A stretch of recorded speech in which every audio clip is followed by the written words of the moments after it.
the chaos that we saw, the crowding, people were crowded, whether at the emergency rooms, in car parks, at blood donation sites, and what have you.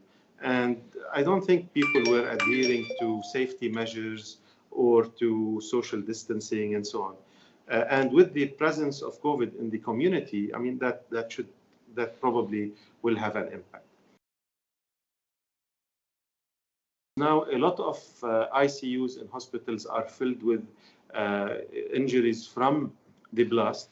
And therefore, some of those ICUs which were theoretically allocated or could have been allocated to COVID patients now have been diverted to treating casualties from the explosion.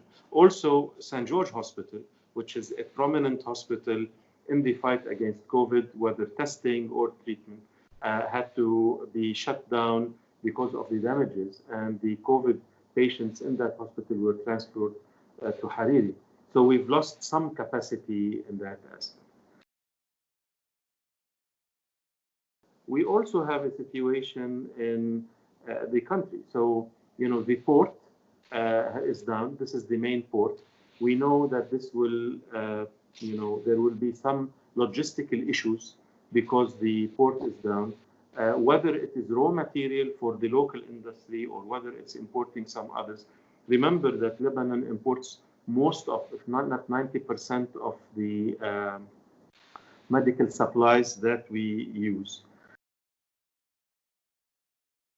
The health sector that has done relatively well up till this minute is now under tremendous pressure, because in addition to the economic pressure that were before, that was, having impinging on our supplies and liquidity and so on, you got this corona and the cases were rising.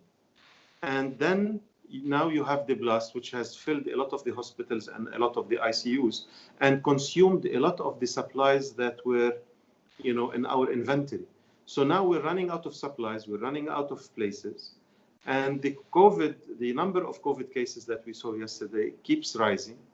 And if we do not get aid and support to the health sector soon, we will be running empty-handed. I mean,